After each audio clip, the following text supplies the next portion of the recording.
ipinagkanulo ng sariling pamilya, iniwang nag-aagaw buhay sa nasusunog na sasakyan. Habang sila'y nagpapakasa sa sayaman, siya'y kinalingan ng isang babaeng basahan. Patay na ang matanda, bulong ng kasakiman. Ngunit hindi nila alam, ang abo ng kanilang kataksilan ang siyang magiging pundasyon ng isang bagong pag-asa. Paano ba baliktarin ng isang babaeng walang-wala ang mundong binuo sa kasinungalingan at kapangyarihan? Ang kwentong ito ay magsisimula sa 2 dagok ng tadhana. Parang mga daga, talagang hindi na nahiya. Hilahin mo na yang anak mo at umalis kayo sa paningin ko. Ang mga salitang yon ni Aling Bebang ay parang mga batong ibinato sa dibdib ko. Nanigas ako sa kinatatayuan ko. Ang sako ng mga bote at karton ay tila biglang bumigat ng doble. Sa ilalim ng nakakapasong sikat ng araw, ang amoy ng basurahan ay biglang naging amoy ng aking kahihiyan.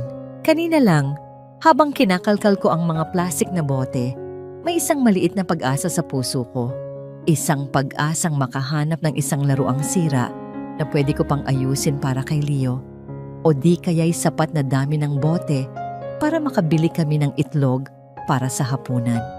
Ngunit ang isang pangungusap niya ay winasak ang lahat ng yon. Hindi ako kumibo. Ang init ng mga tingin ng ibang mga kapitbahay ay mas masakit pa kaysa sa sikat ng araw. Naramdaman ko ang mahigpit na pagkapit ng maliliit na kamay ng aking 5 taong gulang na anak sa luma kong palda. Nang yumuko ako, nakita ko ang pagkalito sa kanyang mga mata. Hindi niya naiintindihan kung bakit kami sinisigawan. At iyon ang pinakamasakit sa lahat. Hindi ang mga salita niya, kundi ang makita ang sarili kong anak na saksi sa pagyurak sa aking pagkatao. Sa lahat ng pagtitiis ko para mabigyan lang siya ng kahit kapirasong dangal. Bakit sa putik pa rin kami kailangang lumubog? Dinala namin ang aming mga paa pauwi sa maliit na barong-barong na nagsisilbing aming mundo. Ang amoy ng alikabok at lumang kahoy ay sumalubong sa amin. Ngunit para sa amin, ito ang aming kanlungan. Ang hapunan namin ay isang pirasong galunggong na pinirito hanggang sa maging malutong ang bawat parte at isang mangkok ng kanin. Hinati ko ang isda. Ang mas malaking parte ay inilagay ko sa plato ni Leo. "Nanay, kumain ka na rin po," sabi niya. Ang kanyang tinig ay puno ng inosenteng pag-aalala. Ngumiti ako, isang nangiting pilit kong pinatatag para sa kanya. "Busog na si nanay, anak. Ubusin mo na yan para lumaki kang malakas." Isinubo ko ang kanin na may kaunting asin at sa bawat subo, nilulunok ko rin ang luhang nagbabadyang tumulo. Habang kumakain siya, kinuha niya ang maliit na piraso ng tinapay na baon niya kanina mula sa kanyang bulsa. Tuyo na at medyo madumi at iniabot sa akin. "Para sa iyo, nanay. Pagod ka po." Sa sandaling yun, ang lahat ng pader na binuo ko sa aking puso ay gumuho. Mabilis akong tumalikod, kunwari may inaayos na kaldero para itago ang nag-iinit kong mga mata. Ang munting piraso ng tinapay na yon ay mas mabigat pa sa lahat ng sakong binuhat ko sa buong buhay ko. Ito ang yaman ko. Siya ang lakas ko. Nang gabing iyon, ibinuhos ng langit ang lahat ng kanyang galit. Ang hangin ay sumisipol sa mga siwang ng aming dingding na gawa sa pinagtagpi-tagping yero at karton. Bawat malakas na patak ng ulan sa bubong ay parang martilyong pumupukpok sa aking kaba.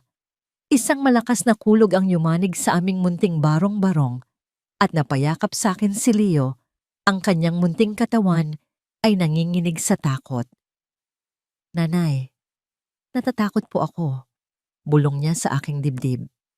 Hinaplos ko ang kanyang likod at niyakap siya ng mahigpit. "Huwag kang matakot, anak. Nandito lang si nanay. Hindi tayo pababayaan ng Diyos." Sinimulan ko siyang kantahan ng isang lumang oyayi. Ang aking tinig ay nanginginig, ngunit pilit kong pinatatag.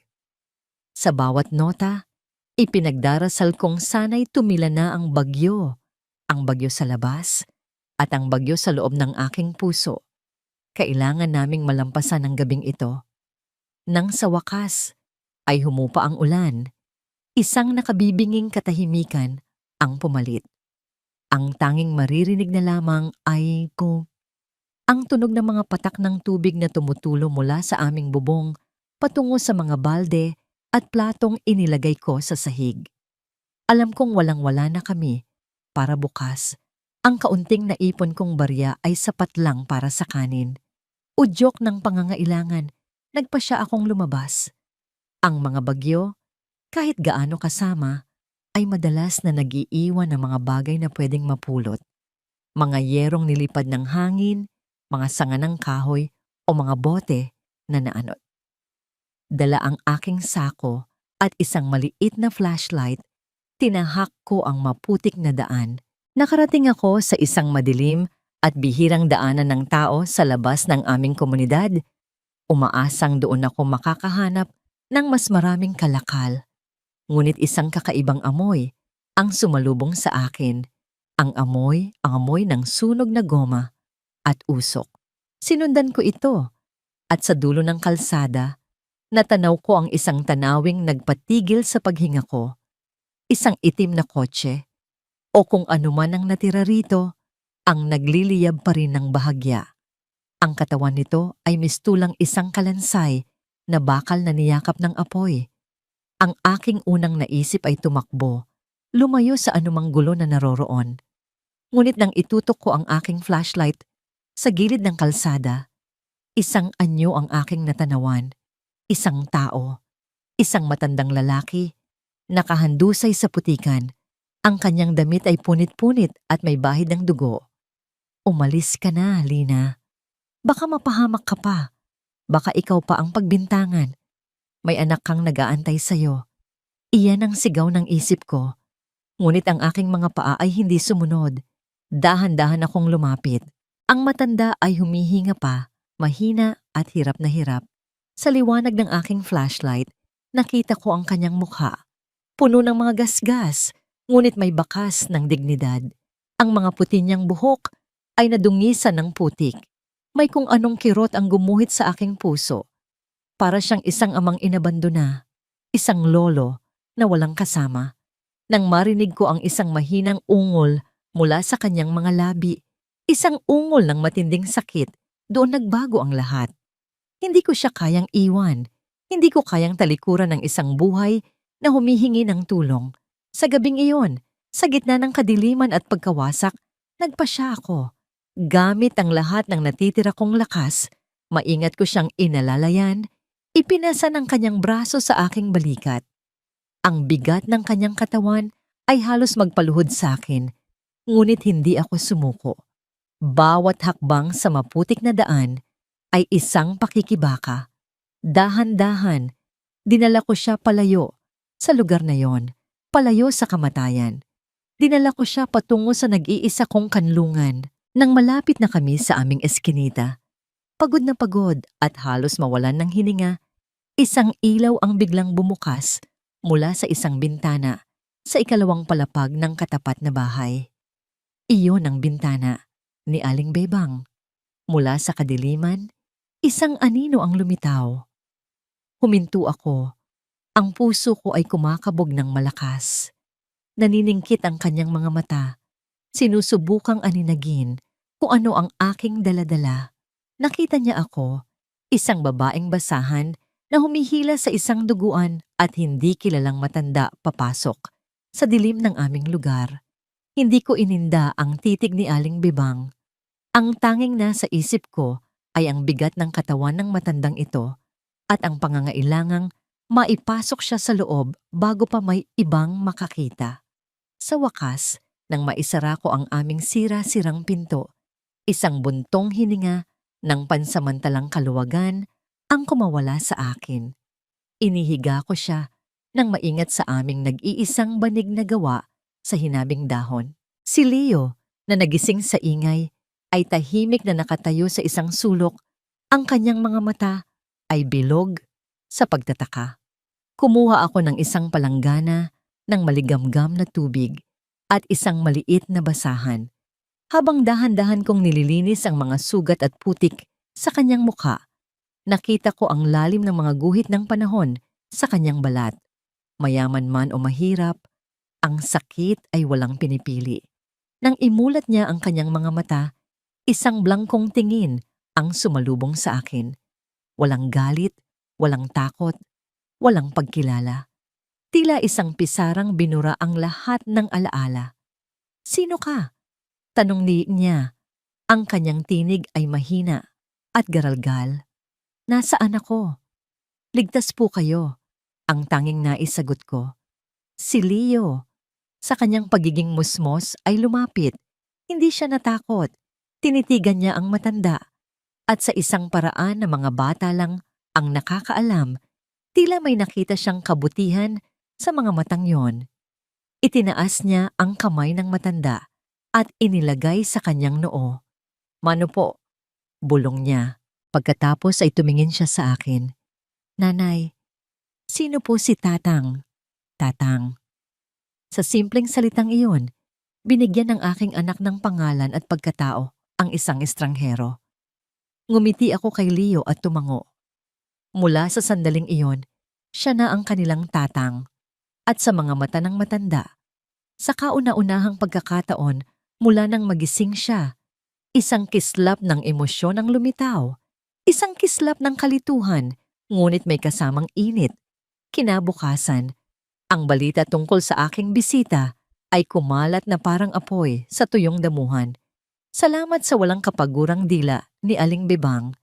Nang lumabas ako para bumili ng kaunting lugaw gamit ang mga baryang natira sa akin, sinalubong niya ako sa tindahan ni Aling Nena. "Hoy, Lina!" sigaw niya, sapat na para marinig ng lahat. "Sino yung matandang kinaladkad mo kagabi? Balita ko duguan daw ah.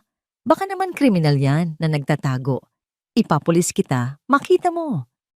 Ang mga tao sa paligid ay nagbubulungan. Ang kanilang mga tingin ay puno ng hinala at panghuhusga. Naramdaman kong uminit ang aking mga pisngi. "Galing yan sa aksidente, Aling Bebang." Mahinahon kong sagot. "Tinulungan ko lang." Isang mapanuyang tawa ang pinakawalan niya. "Tinulungan? O baka naman may iba kang tulong na ibinibigay? Sa hirap ng buhay ngayon, hindi na ako magtataka kung pumatol ka na rin sa matanda para lang may maipakain sa anak mo." Ang bawat salita ay isang sampal. Gusto kong sumigaw. Gusto kong ipagtanggol ang aking sarili. Ngunit alam kong walang maniniwala.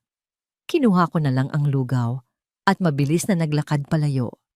Ang mga tawanan at bulungan nila ay parang mga punyal na tumatarak sa aking likuran.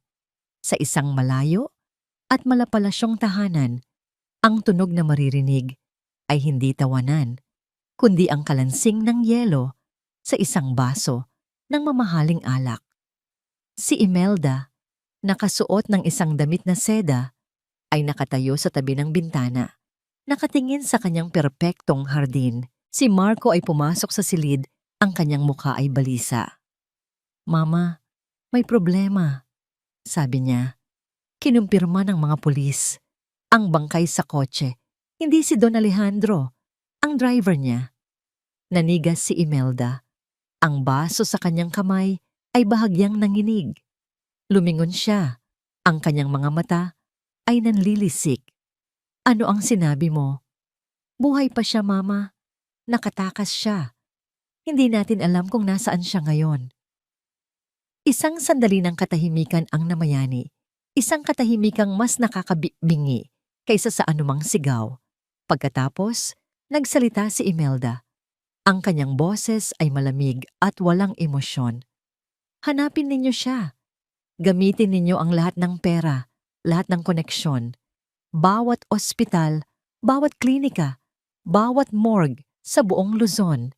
Buhay o patay, Marco, kailangan natin siyang mahanap bago niya tayo mahanap."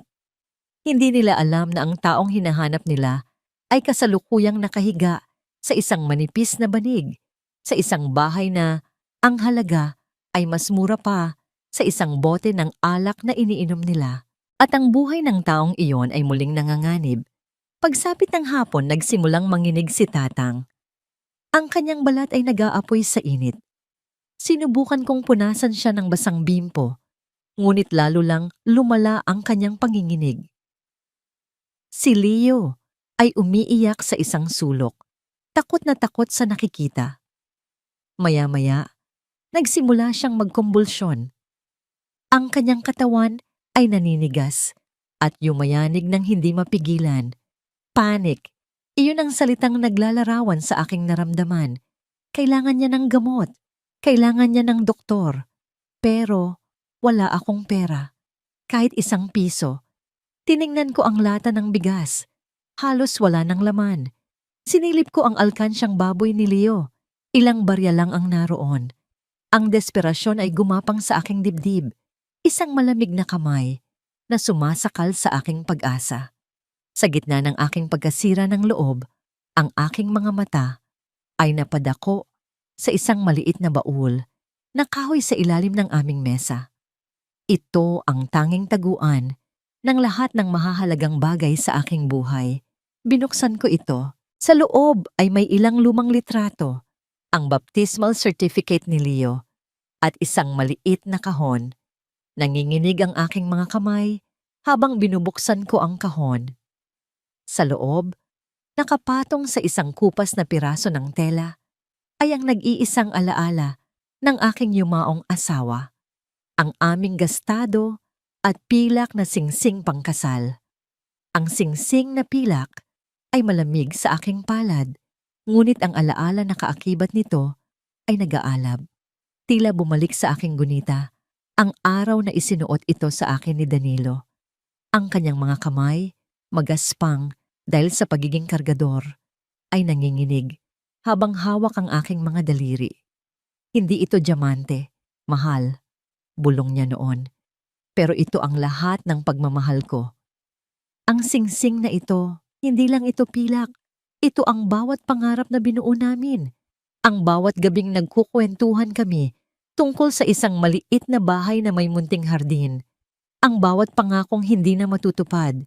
Niyakap ko ang singsing ng mahigpit sa aking dibdib. Danilo, patawarin mo ako. Hikbi ko sa hangin. May buhay na kailangang iligtas.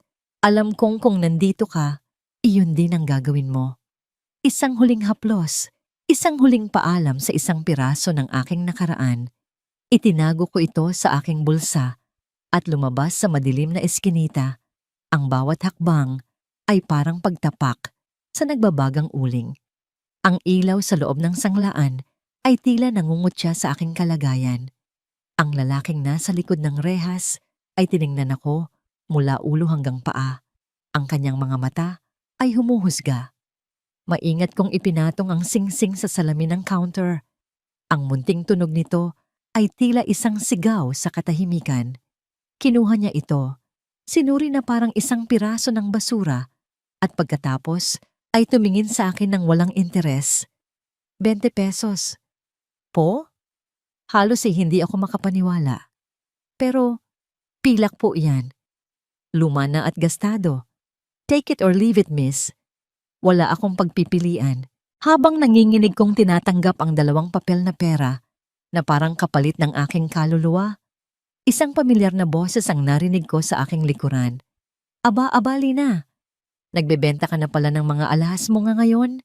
Baka naman ninakaw mo lang yan. At si Aling Bebang, may dalang bayong, ay nakatayo roon. Ang kanyang mga mata ay kumikinang sa tagumpay.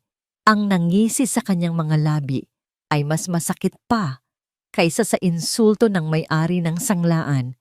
Hindi ako sumagot.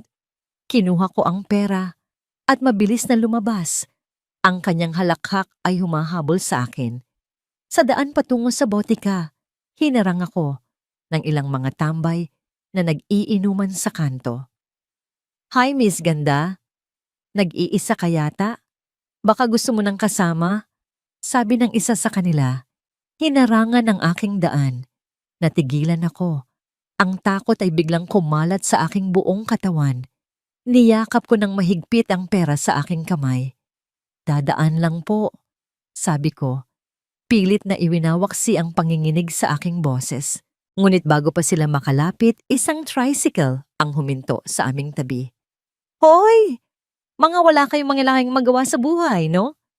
Tigilan ninyo yan kung ayaw ninyong isakay ko kayo sa tricycle ko, diretso sa presto. Ang boses na yon, malakas at may autoridad, ay kay Chocardo. Ang mga lalaki ay nagkatinginan at nag-at-ubiling umalis. Bumaba si Chocardo mula sa kanyang tricycle. Siya ay isang lalaking nasa mga 50 anyos. Ang kanyang balat ay kulay kayumanggi at kulubot na dahil sa araw. Ngunit ang kanyang mga mata ay laging mayroong kislap ng kabaitan. Siya ang nag-iisang tao sa aming lugar na hindi kailanman tumingin sa akin nang may panghuhusga. Salamat po, Chocardo, sabi ko. Ang aking boses ay bahagyang nanginginig pa rin. Tiningnan niya ako. Pagkatapos ay ang maliit na botika sa kabilang kalsada. Hindi siya nagtanong ng marami. Sakay na, sabi niya. Ihahatid na kita pa uwi. Sa biyahe, ibinigay niya sa akin ang isang supot ng pandesal na nakasabit sa manibela ng kanyang tricycle. Para sa bata, mukhang pagod ka. Ang simpleng gesto na yon ay nagdulot ng kakaibang init sa aking nanlalamig na puso. Nang makabalik ako sa bahay, agad kong ipinainom ng gamot si Tatang. Unti-unti, ang kanyang panginginig ay humupa at ang kanyang paghinga ay naging mas kalmado. Naupo ako sa sahig sa tabi niya. Pagod na pagod ngunit may bahagyang gumaan na pakiramdam. Habang mahimbing siyang natutulog, nagsimula siyang magsalita sa kanyang panaginip. Ang mga salita ay hindi malinaw noong una. Ngunit isang pangalan ang paulit-ulit niyang binanggit. Malinaw at puno ng pighati. Sofia! Patawarin mo ako, Sofia. Kasalanan ko ang lahat. Sino si Sofia? Ang kanyang asawa? Isang anak? Isang nawawalang pag-ibig? Ang mga tanong ay umikot sa aking isipan. Ang matandang ito, na walang anumang pagkakakilanlan, ay may dalang isang nakaraang puno ng lihim at pagsisisi. Samantala, sa isang mamahaling opisina sa Makati, si Marco ay nakatayo sa harap ng isang mesa. Kausap ang isang lalaking may peklat sa mukha. Sigurado ka ba sa impormasyong yan? Tanong ni Marco. Ang lalaki ay tumango. Opo, boss. Ayon sa kontak ko, may nakakita raw sa isang matandang lalaki na duguan at halos kapareho ng deskripsyon ng tatay ninyo malapit sa dump site area sa Tondo. Isang gabi pagkatapos ng malakas na bagyo, isang babaeng mambabasura raw ang nakapulot. Isang ngisi ang sumilay sa mga labi ni Marco. Tondo. Isang lugar na hinding-hindi niya maiisip na pupuntahan ng kanyang amain. Perpekto. Walang makakahanap sa kanya doon. At walang makakapansin kung may isang matanda na bigla na lang mawawala. Magaling, sabi ni Marco. Naglabas ng isang makapal na sobre ng pera. Ito ang bayad mo. Ngayon, gusto kong puntahan mo ang lugar na yon. Hanapin mo ang babae. Hanapin mo ang matanda. At kapag nahanap mo na sila, huminto siya at ang kanyang mga mata ay nagdilim. Tapusin mo na ang dapat tapusin. Siguraduhin mong sa pagkakataong ito, wala nang pagkakamali.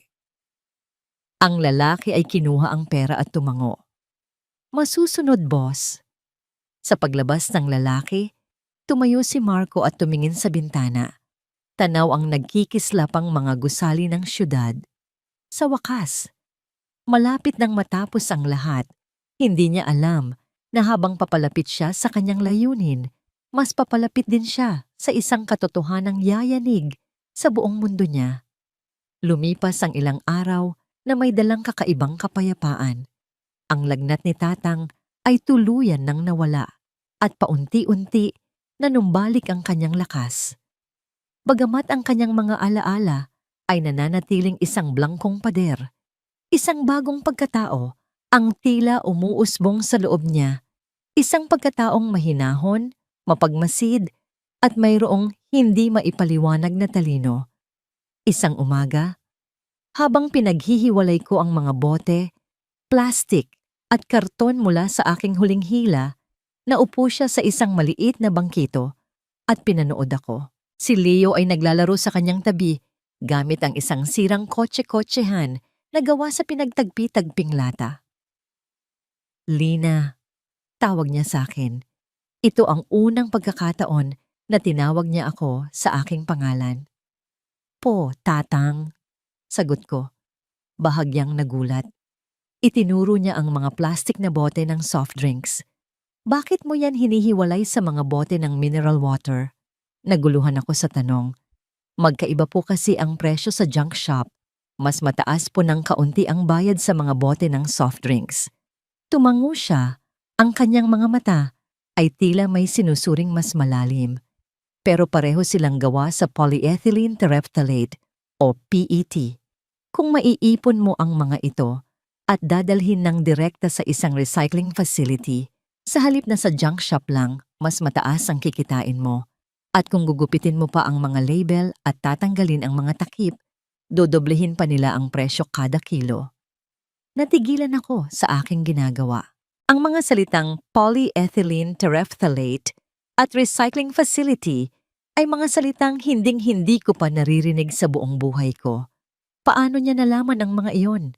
Tiningnan ko siya, naghihintay ng paliwanag, ngunit ngumiti lang siya na parang isang batang nakaisip ng isang magandang ideya at pagkatapos ay ibinalik ang tingin sa paglalaro ni Leo.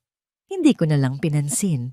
Marahil ay narinig niya lang iyon sa kung saan bago siya na aksidente. Samantala, isang lalaking hindi pamilyar sa aming lugar ang naglalakad sa masikip na eskinita. Ang kanyang mga mata ay malikot na nagmamasid sa bawat sulok. Ang kanyang suot, na maong at itim na t-shirt, ay malinis. Masyadong malinis para sa isang lugar na tulad nito. Ang kanyang pangalan ay Rico at sa kanyang bulsa ay may isang litrato ni Don Alejandro at isang misyon. Huminto siya sa tapat ng tindahan ni Aling Nena kung saan si Aling Bebang ay kasalukuyang nakikipagtsismisan. Magandang araw po, magalang na bati ni Rico. Naghahanap lang po sana ako ng isang tao. Isang matandang lalaki, medyo matangkad, maputi ang buhok. Baka po napansin ninyo. Ang mga mata ni Aling Bebang ay biglang nagningning. Ito na ang pagkakataon niya. Naku iho, parang pamilyar yang sinasabi mo. Sabi niya, halos pabulong na. Mayroon kasing isang babae rito, si Lina, yung mambabasura. Ilang araw na ang nakakaraan, may kinaladkad siyang isang matandang duguan. Hanggang ngayon, nasa bahay pa niya. Itinuro niya ang direksyon ng aming barong-barong. Doon lang sa dulo. Yung bahay na halos matumba na. Siguradong yun na yung hinahanap mo. Nagpasalamat si Rico. Isang malamig na ngiti ang gumuhit sa kanyang mga labi. Napakadali. Nasa loob ako noon, naghahanda ng aming tanghalian. Isang mangkok ng lugaw na may sahog na tinadtad na dahon ng malunggay mula sa bakuran ng kapitbahay. Nakarinig ako ng mga yabag sa labas. Mas mabibigat, mas tiyak kaysa sa karaniwang mga paa na dumaraan sa aming eskinita. Kakaiba ang tunog. Bago pa man ako makasilip, isang malakas at pamilyar na busina ang umalingaw-ngaw. Lina, Leo, may pasalubong ako sa inyo. Si Tio Cardo, huminto ang kanyang tricycle sa tapat mismo ng aming pinto at bumaba siya dala ang isang maliit na bayong ng mga prutas. Ang kanyang pagdating ay lumikha ng isang maliit na komosyon, sapat na para mapansin ng sino mang nasa paligid. Mula sa isang madilim na sulok, pinanood ni Rico ang lahat. Napamura siya sa kanyang isip. Masyadong maraming tao, masyadong maingay. Ang pagpasok sa bahay ngayon ay magiging isang malaking pagkakamali. Kailangan niyang maghintay ng mas magandang pagkakataon. Pagtitiyagaan niya. Nagpasya siyang umatras muna at magmasid na lang mula sa malayo. Nang makaalis si Tio Cardo, isang hindi maipaliwanag na kaba ang nanatili sa aking dibdib. May kung anong pakiramdam. na nagsasabing may nagmamasid. Sumilip ako sa maliit na siwang ng aming bintana. Ang eskinita ay abala, gaya ng dati. Mga batang naghahabulan, mga inang naglalaba. Ngunit sa dulo ng kalsada, sa gitna ng maraming tao, may isang lalaking nakatayo lang. Nakaitim na t-shirt. Hindi siya taga rito. Kilala ko ang halos lahat ng muka sa lugar na ito. Nagtagpo ang aming mga mata sa loob lamang ng isang segundo. Isang segundong sapat na para makita ko ang kalamigan sa kanyang tingin. Isang segundong sapat na para manayo ang aking mga balahibo. Mabilis siyang tumalikod at naglakad palayo. Nawala sa karamihan na parang isang multo. Napaatras ako mula sa bintana. Ang puso ko ay dumadagundong sa aking dibdib. Hindi ko alam kung sino siya. Hindi ko alam kung ano ang kailangan niya. Ngunit isa lang ang sigurado ako. Ang kapayapaang naramdaman namin kanina ay isa lamang katahimikan bago ang isang paparating na bagyo. At sa pagkakataong ito, hindi lang ulan ang dala nito. Ang imahe ng lalaking iyon ay nanatili sa aking isipan, isang aninong hindi maalis kahit anong pilit ko. Bawat yabag sa labas ng aming pinto, bawat kaluskos sa gabi ay nagdudulot ng panibagong kaba. Hindi ko ito sinabi kay Tatang para hindi na siya mag-alala, ngunit alam kong nararamdaman niya ang aking pagkabahala. Madalas ko siyang nahuhuling nakatingin sa akin. Ang kanyang mga mata ay puno ng pagtatanong. 2 araw ang lumipas, 2 araw ng pagmamatsyag at pag-iingat. Iniiwasan kong lumabas kung hindi kailangan. Sinabihan ko si Leo na huwag lumayo sa bahay. Ngunit ang kahirapan ay isang malupit na amo. Hindi ito nagbibigay ng araw ng pahinga. Naubos na ang aming bigas. Ang mga baryang natira sa akin ay hindi na sapat. Kailangan kong lumabas. Kailangan kong maghanap buhay. Sa isang madilim na sulok ng eskinita, si Rico ay naiinip na. 2 araw na siyang nagmamatsyag, nag-aantay ng perpektong tiyempo. Napansin niyang palaging may tao sa paligid. Ang tricycle driver ay madalas na bumibisita. At ang babae, si Lina, ay tila naging mas maingat. Kailangan niyang gumawa ng paraan. Kailangan niyang pilitin ang pagkakataon. Isang gabi, habang mahimbing na ang tulog ni Leo at Tatang, lumabas ako para mag-igib ng tubig sa pampublikong poso.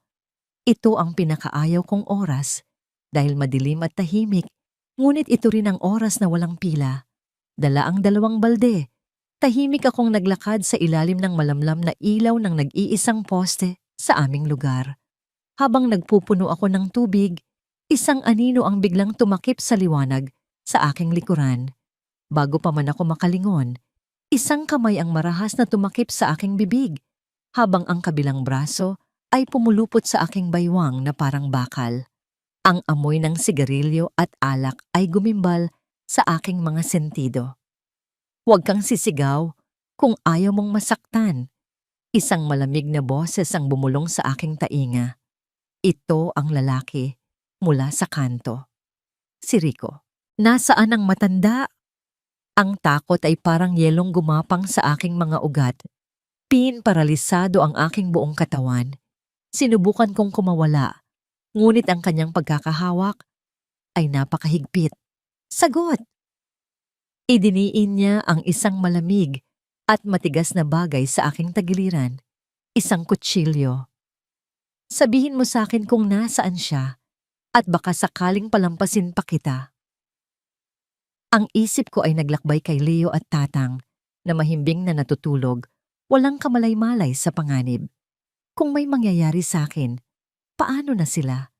Ang imaheng yon ang nagbigay sa akin ng isang kakaibang tapang. Ang takot ay napalitan ng determinasyon. Hindi ako pwedeng sumuko. Gamit ang lahat ng aking lakas, bigla kong ikinagat ng buong puwersa ang kamay na nakatakip sa aking bibig. Ah! Napasigaw siya sa sakit at bahagyang lumuwag ang kanyang pagkakahawak. Iyon na ang pagkakataong hinihintay ko. Mabilis kong siniko ang kanyang tiyan at nang siya'y mapayukod ibinuhos ko ang laman ng isang balde ng tubig sa kanyang mukha. Habang siya'y nagkakapakapa, tumakbo ako. Tumakbo ako nang hindi lumingon. Ang aking mga paa ay halos hindi sumasayad sa lupa. Tulong! Tulong! Sigaw ko, ngunit ang aking tinig ay tila kinain ng katahimikan ng gabi. Nakarating ako sa aming pinto, hinahabol ang aking hininga. Dali-dali kong isinara at ikinandado ito. Sumandal ako sa pinto, ang aking puso ay handa nang lumabas sa aking dibdib. Narinig ko ang kanyang mga yabag na papalapit. Pagkatapos, isang malakas na kalabog sa pinto. Linang, na. Buksan mo ito. Alam kong nandyan ka. Nagising si Tatang at Leo. Nanay, anong nangyayari? Tanong ni Leo. Ang kanyang boses ay puno ng takot. Yumakap ako sa kanila. Shh! Huwag kayong maingay. Isa pang kalabog, mas malakas kaysa sa nauna. Ang manipis na kahoy ng pinto ay umuuga. Alam kong hindi ito magtatagal. Tumingin ako sa paligid ng aming munting silid, desperadong naghahanap ng isang paraan para makatakas. Walang bintana sa likod. Isa lang ang pinto. Kami ay nakulong. Sa sandaling iyon, habang ang pinto ay patuloy na niyayanig, tiningnan ako ni Tatang. Sa gitna ng kaguluhan, isang kakaibang kalinawan ang lumitaw sa kanyang mga mata. Isang talas na ngayon ko lang nakita. Lina, sabi niya. Ang kanyang boses ay mahinahon ngunit may bigat. Sa ilalim ng banig, may isang butas dyan. Dati kong nakita. Gumapang kayo ni Leo palabas. Ako ang haharap sa kanya. Hindi ko kayo iiwan, sagot ko. Wala nang oras, mariin niyang sabi. Kailangan mong iligtas ang bata. Iligtas mo si Leo. Bilisan mo. Ang isa pang malakas na pagbasag ay narinig. Ang lock ng pinto ay sumuko na. Isang siwang ang bumukas. Sa isang iglap, kailangan kong magpasya. Ang manatili at mamatay ng magkakasama o ang sumunod sa kanya at bigyan ng pagkakataon si Leo na mabuhay. Tumingin ako sa nag-aalab na mga mata ni Tatang pagkatapos ay sa umiiyak na mukha ng aking anak. Ang puso ko ay nadurog sa 1,000 piraso, ngunit ang aking isip ay naging malinaw. Alam ko na ang kailangan kong gawin. Walang salitang namutawi sa aking bibig. Ang tanging sagot ko ay isang mabilis na pagtango. Isang pagtangong sinabayan ng pagtulo ng aking mga luha. Sa isang iglap, ang aking katawan ay kumilos ng may sariling isip. Isang isip na pinamumunuan ng sinaunang instinct ng isang ina na protektahan ang kanyang anak. Hinila ko si Leo patungo sa banig. Tatang! Iyak ni Leo. Iniabot ang kanyang kamay sa matanda. Ngumiti si Tatang. Isang nangiting pilit ngunit puno ng pagmamahal. Magpakabait ka, apo. Alagaan mo ang iyong nanay. Ito ang huling mga salitang narinig ko mula sa kanya bago ang pinto ay bumigay sa isang nakabibinging dagundong ng nababasag na kahoy. Isang malaking anino ang humarang sa siwang, si Rico. Ang kanyang mukha ay nababalutan ng galit. Nandyan lang pala kayo mga daga. Sa sandaling iyon, hinila ko ang banig. Isang madilim at maliit na butas ang lumitaw sa sahig na lupa. Leo, pumasok ka! Bilis! Utos ko, itinulak ang aking nanginginig na anak patungo sa siwang. Ikaw na pala ang nagtatago sa kanya, sigaw ni Rico.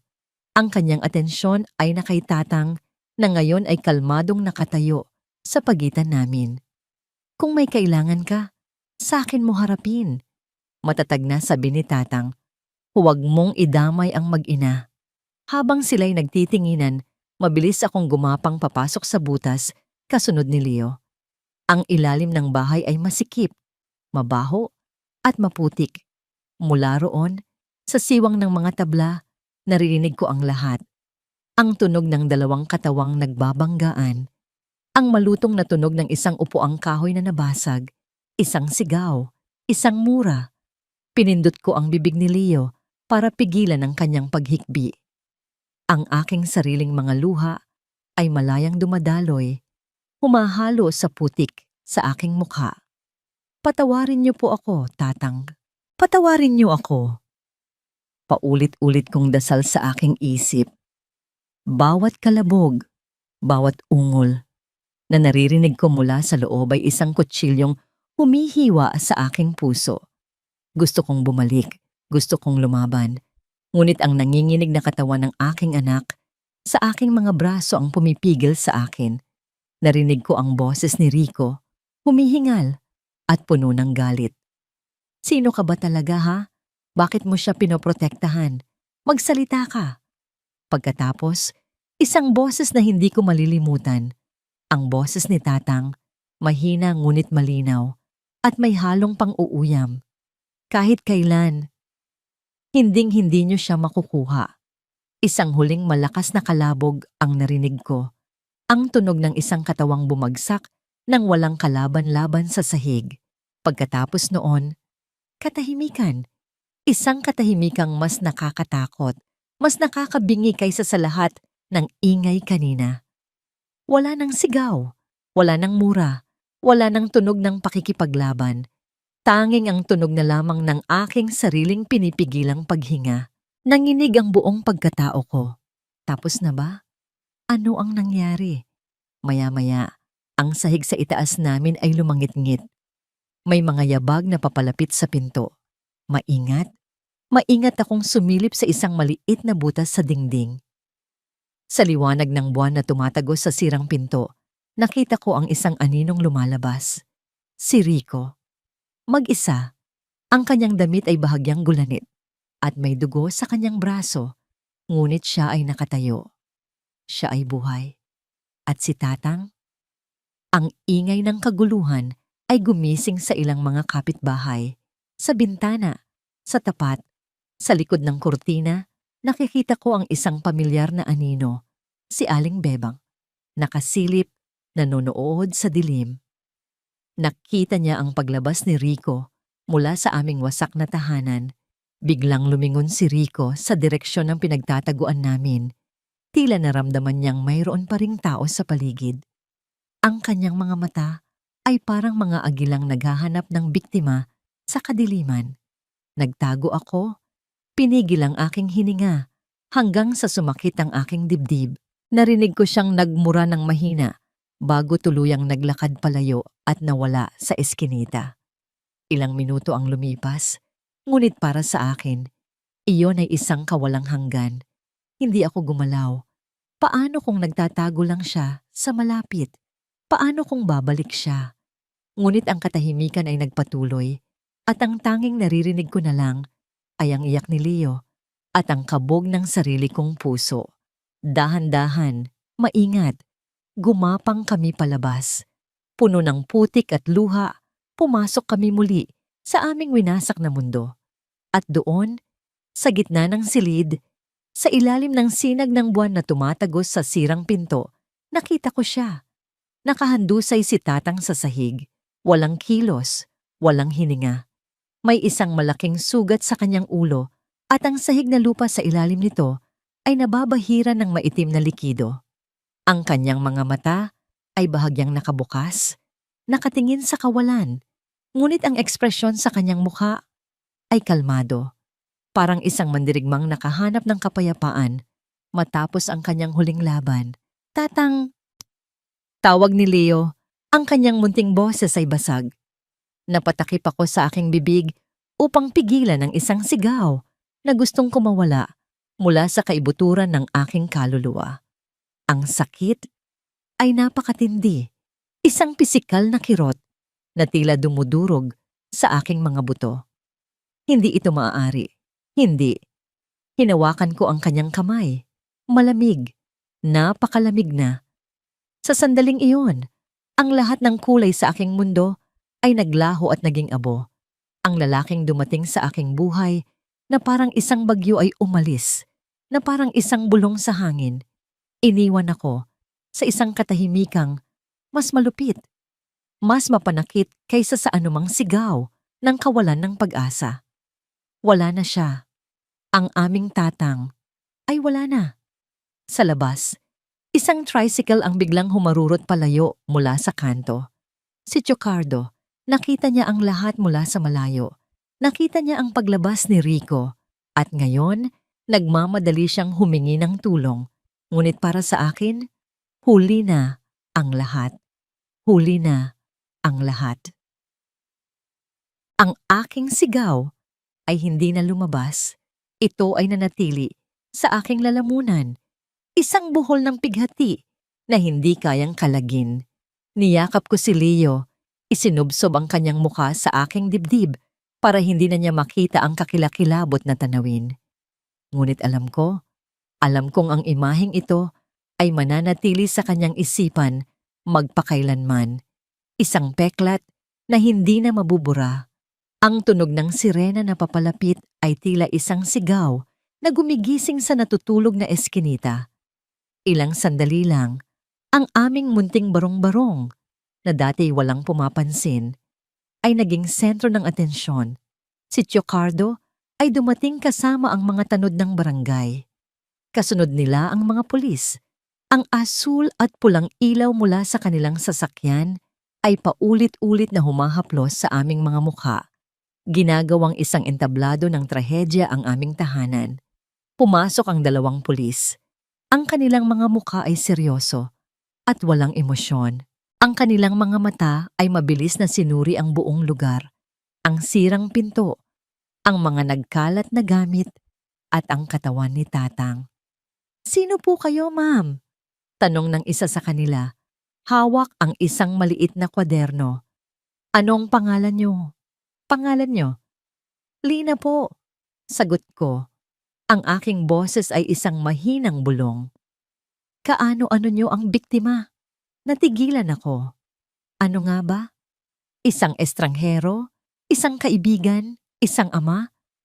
Paano ko ipapaliwanag ang isang bagay na kahit ako ay hindi lubos na naiintindihan? Wala po. Napulot ko lang po siya. Ang 2 pulis ay nagkatinginan. Ang kanilang mga tingin ay puno ng hinala. Napulot? Saan? Habang nanginginig kong sinasalaysay ang mga pangyayari, ang mga tsismosa sa labas ay nagsimula ng magtipon. At sa gitna nila, si Aling Bebang, na ngayon ay nagmistulang isang importanteng saksi. "Opiser!" Sigaw niya, sinisiksik ang sarili papasok. Ako. May nakita ako. Sabi ko na nga ba't may kababalaghang nangyayari sa bahay na yan eh. Yang si Lina. Kung sino-sinong lalaki ang dinadala sa bahay. Baka naman may utang niyang matandang yan kaya tinodas. O baka naman si Lina mismo ang may atraso kaya nadamay yang bisita niya. Ang bawat salita ni Aling Bebang ay isang karayom na tumutusok sa aking pagkatao. Ang mga pulis ay tumingin sa akin. Ang kanilang hinala ay lalong lumalim. "Totoo ba yun, ma'am?" Umiling lang ako.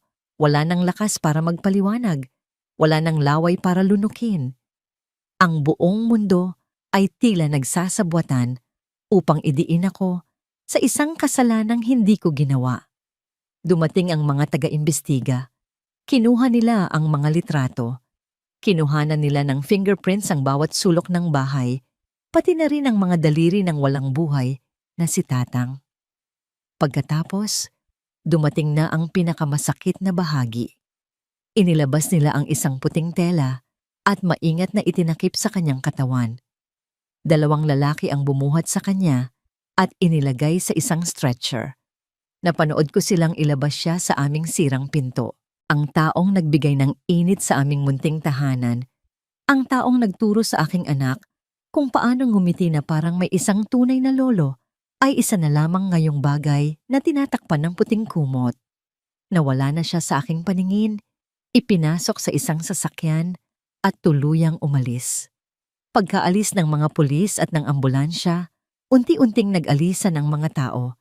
Dala-dala ang bagong tsismis na kanilang pagsasaluhan kinabukasan. Iniwan nila ako. Iniwan nila kami ni Leo sa gitna ng aming winasak na tahanan na ngayon ay opisyal ng isang crime scene. Nakatayo lang ako roon, manhid. Hindi ko alam kung ano ang gagawin. Hindi ko alam kung saan magsisimula. Isang kamay ang marahang humawak sa aking balikat. Si Joe Cardo, siya lang ang natira. Hindi siya nagsalita. Pumasok siya sa aming maliit na kusina, nagsalang ng tubig at nagtimpla ng 2 tasa ng kape. Inabot niya sa akin ang isa. Ang init ng tasa ay bahagyang gumising sa aking namamanhid na mga kamay. Naupo kaming dalawa sa gitna ng kalat, sa sahig na naging saksi sa lahat. Walang nagsasalita. Tanging ang mahinang paghigbi na lamang ni Leo na nakatulog na sa aking kandungan dala ng pagod at takot ang maririnig. Pagkaraan ng ilang sandali, nagsalita si Chocardo. Ang kanyang boses ay mahina, ngunit malinaw. Nakita ko ang lalaking lumabas, Lina. Hindi siya taga rito. May dala siyang sasakyan na nakaparada sa kanto. Kinuha ko ang plate number. Tumingala ako sa kanya. Isang munting kislap ng pag-asa ang sumilay sa aking puso. Ngunit mabilis din itong nawala. Salamat po, Tio. Pero, paano na kami? Tanong ko. Ang tanong na yon ay hindi lang tungkol sa nangyaring krimen. Ito ay tungkol sa kinabukasan, tungkol sa bukas, tungkol sa susunod na kakainin. Hindi siya sumagot. Sa halip may kinuha siya sa kanyang bulsa. Isang pamilyar na bagay. Isang maliit na laruang kotse na gawa sa pinagtagpi-tagping lata. Ito ang laruan ni Leo na naiwan sa labas kanina. Inilagay niya ito sa kamay ng natutulog kong anak. Ang mahalaga ay buhay kayo. Sabi niya, buhay ka at buhay ang bata. Iyon ang pinakamahalaga sa lahat. Ang hustisya, darating din yan. Ang Diyos, hindi natutulog. Umalis siya, hindi nagtagal. Iniwan ako sa katahimikan ng aking pag-iisa. Niyakap ko ng mahigpit si Leo. Ang aking pisngi ay nakadikit sa kanyang buhok. Ang mga salita ni Chocardo ay totoo. Buhay kami. Ngunit habang tinitingnan ko ang bakanting banig kung saan dating nakahiga si Tatang, isang tanong ang paulit-ulit na umalingaw-ngaw sa aking isipan. Isang tanong na mas mabigat dalhin kaysa sa anumang sako ng basura. Isang tanong na nagmula sa pinakamatinding pagsisisi. Kung hindi ko na lang sana siya pinulot, buhay pa kaya siya ngayon? Ang tanong na yon ay walang sagot. At ang lamig ng katotohanan yon ay mas masakit pa kaysa sa kamatayan mismo. Kinabukasan, ang sikat ng araw ay tila isang insulto. Paano ito naglalakas loob na sumikat ng napakaliwanag, na parabang walang trahedyang naganap, na parabang ang mundo ay hindi gumuho kagabi? Hindi kami natulog ni Leo. Nananatili kaming magkayakap sa isang sulok ng aming wasak na tahanan na ngayon ay nababalot ng isang dilaw na police line tape, isang paalala na ang aming munting kanlungan ay isa ng lugar ng krimen. Ang bawat taong dumaraan ay sumusulap, nagbubulungan. Ang tingin nila ay mas masakit pa kaysa sa mga salita. Ang tingin na nagsasabing, kami ang may kasalanan, kami ang malas, kami ang problema. Dahil sa takot, hindi na ako lumabas, hindi na ako nangalakal. Nagtiis kami sa gutom, tanging tubig at ang natirang pandesal mula kay Chocardo ang aming pagkain. Ang tanong na, kung hindi ko na lang sana siya pinulot, ay naging isang sirang plaka sa aking isipan. Paulit-ulit, walang tigil. Sa opisina ni Marco, ang balita ay dumating na parang isang matamis na musika. Patay na siya, boss. Ulat ni Rico sa telepono. Ako mismo ang tumapos. Isang matandang walang kalaban-laban. Walang nakakita. Malinis ang pagkakagawa. Isang ngiti ng tagumpay ang sumilay sa mga labi ni Marco. Magaling! Paano ang babae at ang bata? Nakatakas sila. Ngunit huwag kayong mag-alala, boss. Isa lang siyang basurera. Kahit anong sabihin niya, walang maniniwala. Sa katunayan, siya pa nga ang pinaghihinalaan ng mga pulis ngayon. Perpekto, sabi ni Marco. Manahimik ka muna sa probinsya. Huwag kang magpapakita. Ako na ang bahala sa lahat dito. Pagkababa ng telepono, humarap siya kay Imelda na nakaupo sa isang silyang balat, kalmadong naglilinis ng kanyang mga kuko. Tapos na ang problema, Mama. Ang matanda ay wala na. Hindi man lang nagbago ang ekspresyon ni Imelda. Tumingin lang siya kay Marco. Sigurado ka ba? Walang anumang bakas na mag-uugnay sa atin. Wala, Mama. Ang tanging nakakaalam na buhay siya ay patay na rin. At ang tanging saksi ay isang babaeng mas basura pa sa mga pinupulot niya. Sa wakas, pagkaraan ng halos 2 dekada, naramdaman ni Imelda ang tunay na kaligtasan. Ang multo ni Don Alejandro at ng kanyang tunay na pamilya ay tuluyan ng naglaho. Ang yaman, ang kapangyarihan, ang pangalan. Lahat ay sa kanila na. Gabi na nang may kumatok sa aming pinto. Sa takot, halos mapatalon ako. Ngunit ang boses sa labas ay pamilyar. Lina, si Cardo ito. Binuksan ko ang pinto. May dala siyang isang supot ng kanin at ulam. Kumain na kayo, sabi niya. Hindi pwedeng magutom ang bata. Habang kumakain si Leo, ibinigay niya sa akin ang isang lumang dyaryo. Ibinigay ko na sa mga pulis ang plate number.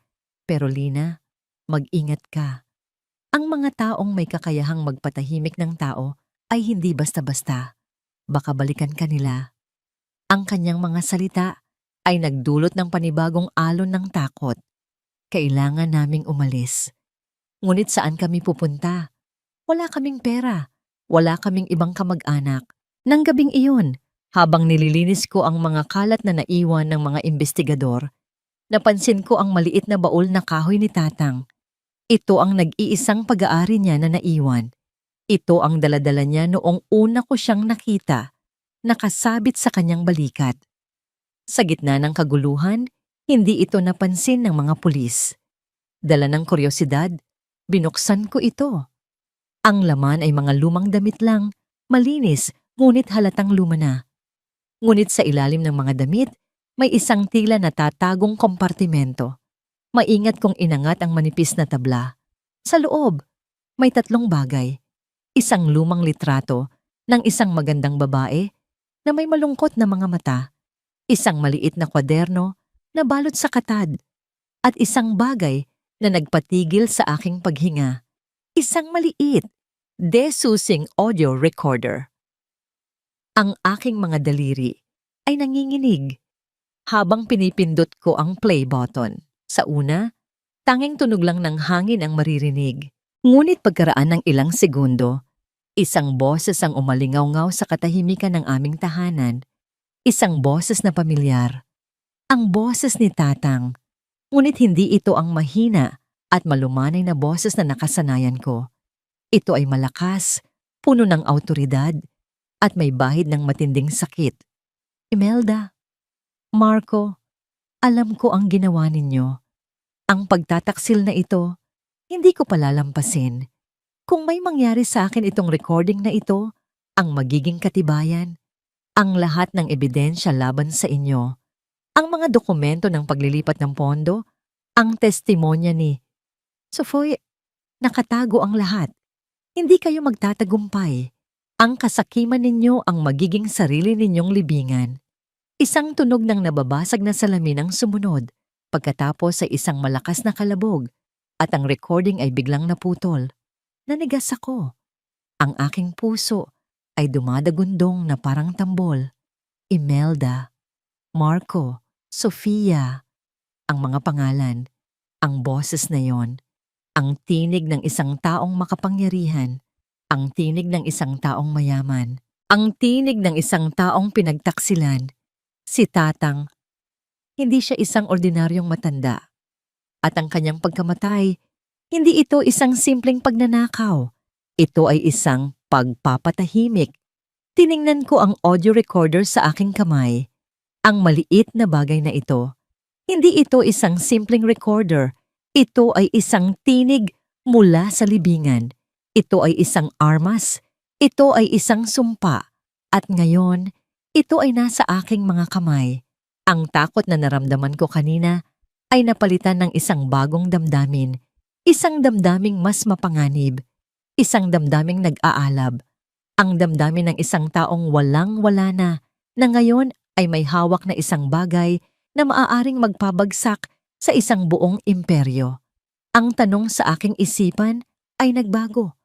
Hindi na kung hindi ko na lang sana siya pinulot. Ngayon, ang tanong ay naging, ano ang gagawin ko sa katotohanan ito? Nakatitig si Chocardo sa maliit na recorder na nakapatong sa aming papag. Ang kanyang noo ay nakakunot at ang usok mula sa kanyang sigarilyo ay tila sumasabay sa bigat ng aming katahimikan. Kakatapos lang namin itong pakinggan ng paulit-ulit. Ang bawat salita ni Tatang ay parang isang multong bumubulong ng katotohanan sa aming masikip na silid. Malaking gulo ito, Lina, sabi ni Chocardo. Ang kanyang boses ay seryoso at mababa. Hindi lang sila simpleng kriminal. Sila ang mga taong nagpapatakbo ng batas, mga taong kayang baluktutin ang katotohanan gamit ang pera. Kung pupunta tayo sa presinto dala ito, baka bago pa tayo makarating sa hepe, patay na tayo. Alam ko yon. Naranasan ko na kung paano kami tratuhin ng mga nasa kapangyarihan. Kami ay mga langgam lang na madaling tapakan. Pero ang apoy sa aking dibdib ay hindi namamatay. Tiningnan ko ang natutulog na si Leo. Muntik na siyang mawalan ng ina. Muntik na kaming mamatay dahil sa kasakiman ng mga taong ito. At si Tatang, pinatay nila siya na parang hayop. Hindi natin ito pwedeng palampasin, Tio. Sagot ko, ang aking mga kamay ay nakakuyom. Kung mananahimik tayo, parang pinatay na rin natin siya ng pangalawang beses. Kinuha ko ang maliit na kwaderno na kasama sa baul. Ang pabalat nito ay gawa sa lumang katad, amoy amag at luma. Binuksan ko ito sa ilalim ng liwanag ng gasera. Puno ito ng mga numero, petsa at mga pangalan ng kumpanya na hindi ko naiintindihan. Ngunit sa huling pahina, may isang pangalang nakasulat sa malalaki at mariing letra na tila isinulat ng nagmamadali.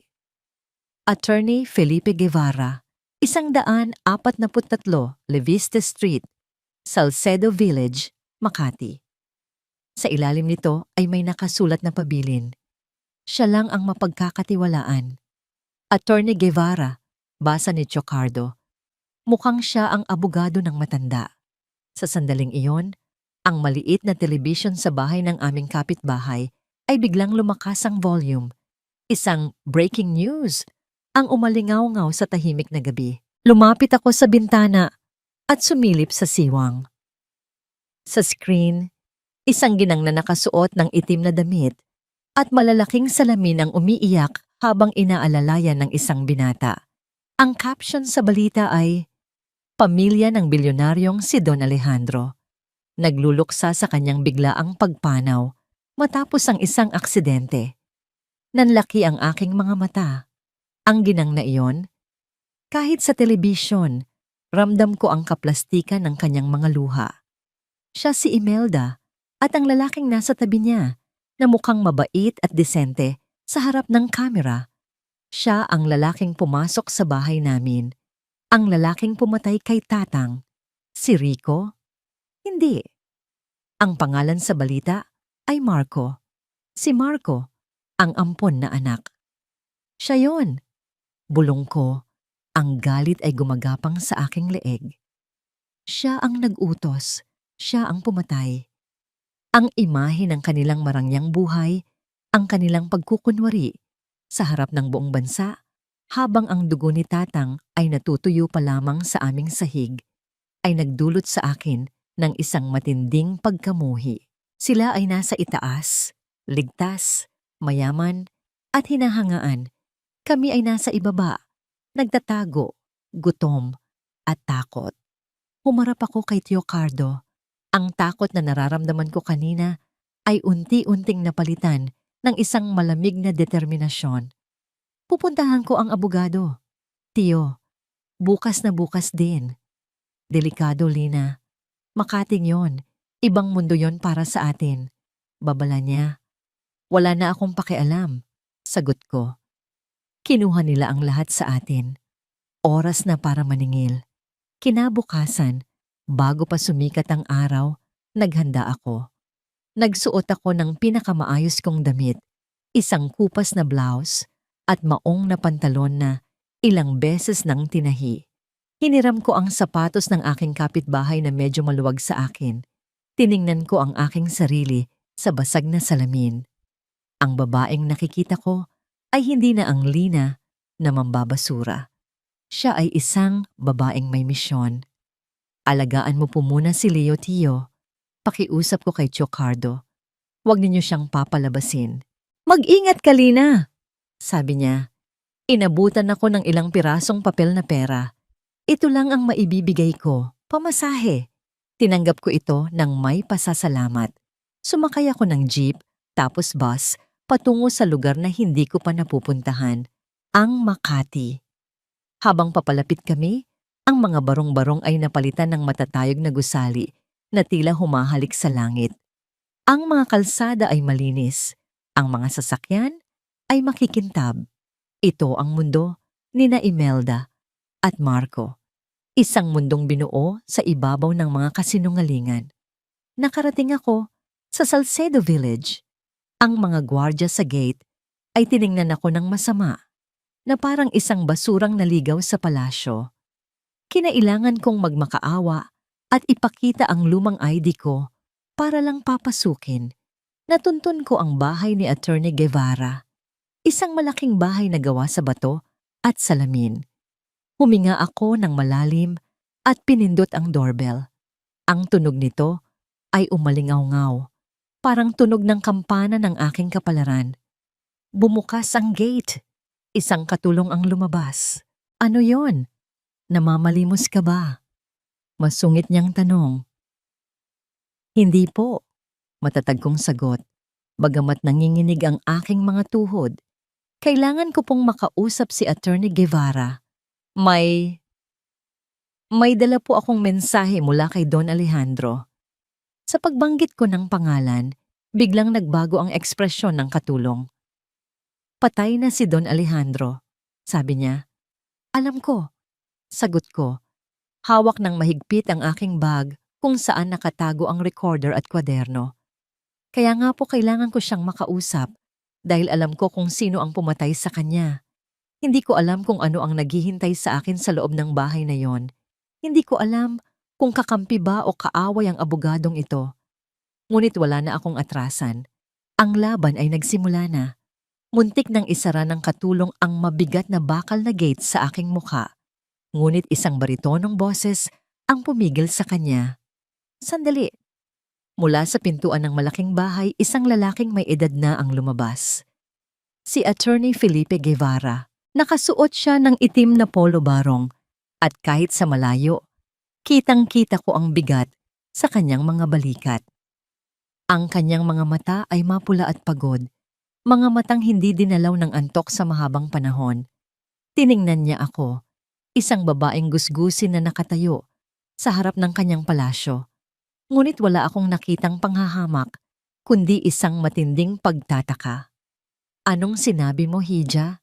Tanong nindam niya. Ang kanyang boses ay nanginginig sa pinaghalong pag-asa at takot. Anong mensahe? Hinawakan ko ng mahigpit ang strap ng aking bag. May iniwan po siya sa akin, attorney. Isang bagay na magpapatunay na hindi aksidente ang nangyari. Pinapasok niya ako. Sa pagtapak ko sa loob ng kanyang bahay, sinalubong ako ng isang malamig na hangin mula sa aircon.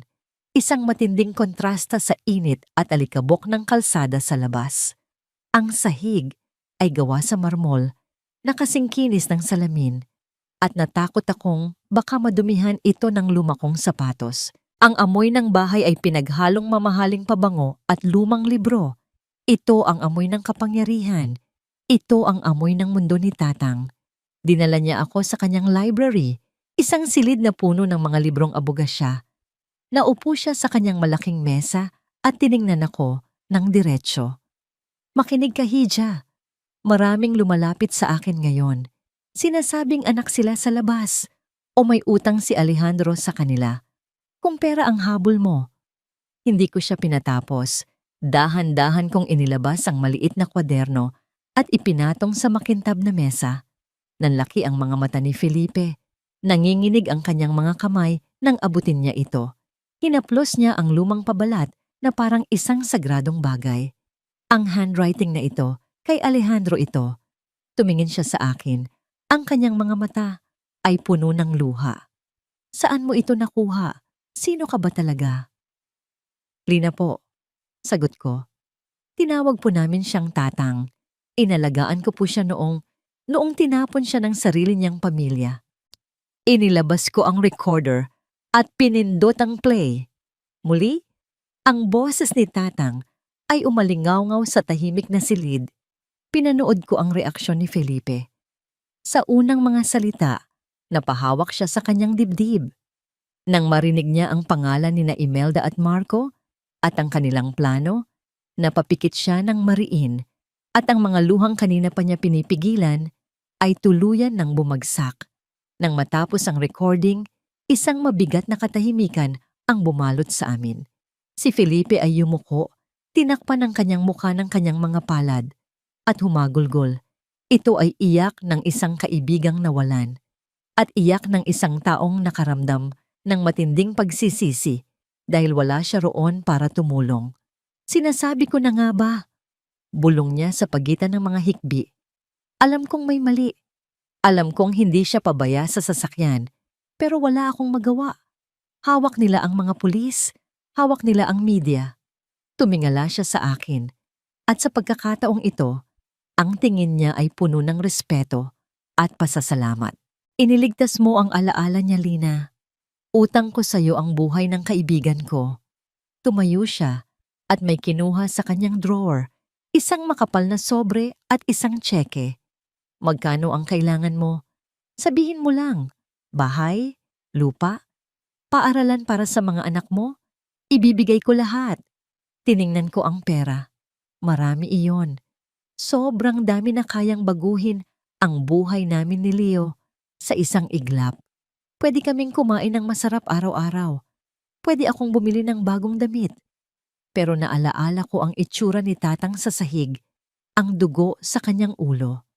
Naalala ko ang takot sa mga mata ni Leo. Umiling ako at itinulak pabalik ang sobre. Hindi ko po kailangan ng limos, attorney. Matatag kong sabi, kahit na ang tiyan ko ay kumakalam. Hindi ko siya inalagaan para magkapera. Tinulungan ko siya dahil yun ang tama.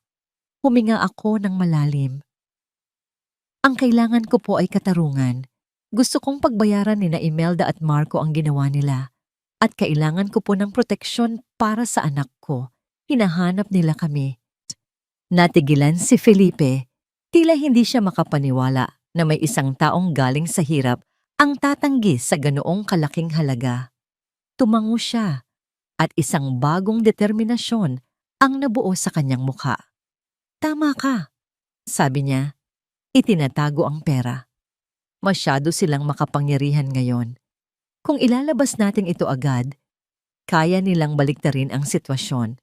Sasabihin nilang peke ang recording o baka bago pa tayo makarating sa korte, pare-pareho na tayong patay. Tumayo siya at naglakad sa bintana. Tinitingnan ang labas. Kailangan nating magpalakas, Lina. Kailangan natin ng matibay na plano. Sa ngayon, ang pinakamahalaga ay ang kaligtasan niyo. Humarap siya sa akin. Mayroon akong rest house sa Laguna. Liblib, walang nakakaalam. Doon muna kayo ni Leo. Ako ang bahala sa lahat ng pangangailangan niyo. Pero sa isang kondisyon. Ano po iyon? Gamitin mo ang panahon na yon para ihanda ang sarili mo. Hindi sapat ang tapang lang para kalabanin ang mga halimaw na tulad ni Imelda. Kailangan mong maging matalino. Kailangan mong maging matatag. Kapag handa ka na, babalik tayo at sisingilin natin sila sa lahat ng inutang nila. Tinanggap ko ang kanyang alok. Ito na ang simula. Samantala, sa tondo, isang itim na van ang huminto sa tapat ng aming barong-barong. Bumaba si Marco. Suot ang kanyang mamahaling sapatos na ngayon ay nadudumihan ng putik ng eskinita. Sinipa niya ang pinto. Bumukas ito at tumambad sa kanya ang isang walang laman na bahay. Wala na ang mga gamit, wala na ang mag-ina. Ang tanging naiwan ay ang banig na may mantsa ng dugo. Wala sila rito, boss, sabi ng kanyang tauhan. Napamura si Marco, ang kanyang mukha ay namumula sa galit. Sinipa niya ang isang balde at ang tunog nito ay umalingaw-ngaw sa buong lugar. Alam niyang may mali. Ang babaeng basurera ay nakatakas. At hanggat buhay ito, alam niyang may isang tinik na nakabaon sa kanyang lalamunan na hindi niya maalis. Hanapin niyo sila. Utos niya, ang boses ay parang yelo. Sunugin niyo ang buong Maynila kung kinakailangan. Pero huwag kayong babalik sa akin hanggat hindi niyo dala ang ulo ng babaeng iyon. Sa sandaling iyon, hindi alam ni Marco na ang babaeng hinahanap niya ay hindi na ang daga na kanyang inaakala. Siya ay isa ng buto na itinanim sa lupa, naghihintay ng tamang panahon para sumibol at maging isang puno na mabilis ang naging mga pangyayari. Sa loob ng isang oras, isang itim at tinted na SUV ang sumundo sa amin ni Leo sa isang tagong kanto malayo sa aming barong-barong. Ito ang sasakyang ipinadala ni Attorney Guevara. Bago ako sumakay, humarap ako kay Tio Cardo. Ang matandang tricycle driver na naging pangalawang ama ko ay nakatayo sa dilim. Ang usok ng kanyang sigarilyo ay tila belo ng kalungkutan na bumabalot sa kanya. Alam kong delikado ang manatili siya roon, lalo na't siya ang huling nakakita sa amin. Ngunit tumanggi siyang sumama. Dito lang ako, Lina, sabi niya. Ang kanyang boses ay garalgal. Ako ang magiging mata at tainga mo dorito. Kailangan mong malaman ang galaw ng mga kalaban. Hinawakan ko ang kanyang magaspang na kamay. Tiyo, mag-ingat po kayo. Huwag kayong magpapahalata kay Aling Bebang. At salamat po. Utang ko sa inyo ang buhay namin. Ngumiti siya. Isang nangiting puno ng pait at pag-asa. Huwag mo akong intindihin. Ang mahalaga, ilayo mo si Leo sa impyernong ito. At kapag handa ka na, bumalik ka at sunugin mo silang lahat. Sumakay ako sa sasakyan. Isinara ko ang pinto at sa pagsara nito, tila isinara ko na rin ang isang kabanata ng aking buhay. Habang umaandar ang sasakyan palayo, sumilip ako sa bintana. Nakita ko si Chocardo na kumaway ng isang beses bago siya nilamon ng usok at dilim ng tondo. Nakita ko ang mga pamilyar na eskinita, ang mga tambak ng basura, ang mga batang naghahabulan sa putikan. Ito ang mundo ko. Ito ang mundong dumurog sa akin, ngunit ito rin ang mundong nagpatibay sa akin. Paalam, bulong ko. Nakatulog si Leo sa aking kandungan habang binabaybay namin ang mahabang kalsada patungo sa Laguna. Ang lamig ng aircon sa loob ng sasakyan ay nanunuot sa aking buto. Isang matinding kaibahan sa init at lagkit na nakasanayan ko. Sa bawat minutong lumilipas, ang mga ilaw ng Maynila ay unti-unting naglalaho, napapalitan ng kadiliman ng mga puno at kabukiran. Nakarating kami sa safe house madaling araw na.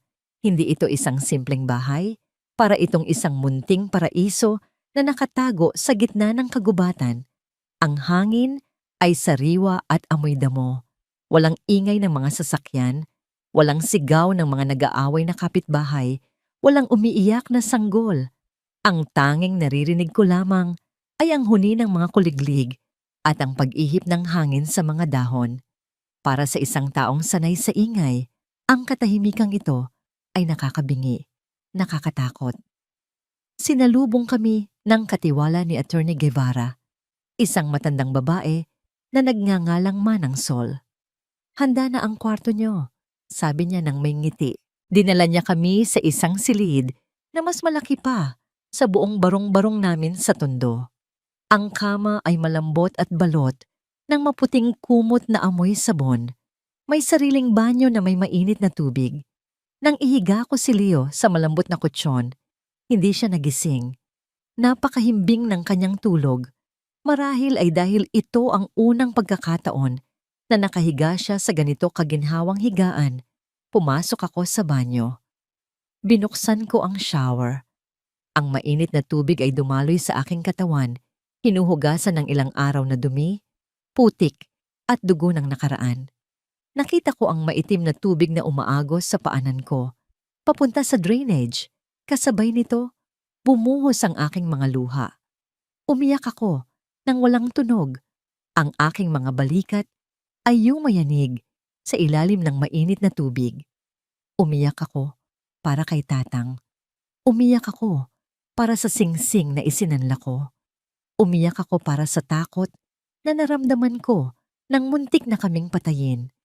At umiyak ako dahil sa wakas, ligtas na kami. Pagkatapos maligo, tumingin ako sa salamin. Ang babaeng nakatingin pabalik sa akin ay payat, may mga pasa sa braso, at may malalalim na bilog sa ilalim ng mata. Mukha siyang biktima, mukha siyang talunan. Hinawakan ko ang aking pisngi. Hindi na pwede ito. Naalala ko ang sinabi ni Attorney Guevara. Kailangan mong maging matalino. Kailangan mong maging matatag. Kumuha ako ng gunting na nakapatong sa may lababo. Tinitigan ko ang aking mahaba at buhaghag na buhok. Ang buhok na laging amoy araw at usok. Huminga ako ng malalim. Gupit. Isang kumpol ng buhok ang nahulog sa sahig. Gupit. Isa pa. Sa bawat paggupit, pakiramdam ko ay tinatanggal ko ang mga piraso ng lumang lina. Ang lina na takot. Ang lina na laging nakayuko. Ang lina na nagpapakamartir. Nang matapos ako, ang buhok ko ay hanggang balikat na lamang. Mas maayos, mas matapang tingnan. Ang mukha ko ay mas lumitaw. Ang mga mata ko, bagamat pagod, ay mayroon ng bagong ningning. Isang ningning na kasing talim ng gunting na hawak ko.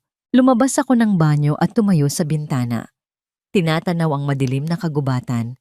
Sa malayo, alam kong naroon ang Maynila. Naroon si Marco at Imelda. Marahil ay natutulog ng mahimbing sa kanilang mga mamahaling kama. Iniisip na nanalo na sila. Magpakasaya kayo ngayon. Bulong ko sa hangin. Ang aking boses ay matigas at buo. Dahil sa susunod na magkita tayo, hindi na ako ang basurerang kaya ninyong tapakan. Ako na ang bagyong wawasak sa inyo. Ang gabi ay tahimik, ngunit sa loob ng bahay na yon, isang digmaan ang nagsisimula pa lamang. Ang panahon ng pag-iyak ay tapos na. Ang panahon ng paghahanda ay nagsimula na. Ang katahimikan ng Laguna ay isang gamot na mapait lunukin sa simula. Sa unang mga linggo, pagkagising ko ay hinahanap pa rin ng katawan ko ang bigat ng sako sa aking balikat, ang amoy ng estero, at ang ingay ng mga kapitbahay. Pakiramdam ko ay isa akong ibon na sanay sa bagyo na biglang ikinulong sa isang hawlang ginto. Walang gutom, walang takot, pero may pakiramdam ng kawalan ng silbi. Ayokong maging palamunin. Ayokong maging isang charity case ni Attorney Guevara. Kaya naman, ginawa ko ang tanging bagay na alam kong gawin, ang magtrabaho. Nagsimula ako sa paglilinis ng lumang bodega sa likod ng rest house. Tambakan ito ng mga sirang kagamitan. Mga lumang silyang kahoy na bali ang paa. Mga retaso ng tela mula sa lumang kurtina, mga bote ng alak at mga kinakalawang na bakal. Para kay Manang Sol, basura ang mga ito. Pero para sa akin, sa mga mata kong nahasa sa pagtingin ng halaga sa mga bagay na tinapon na ng iba.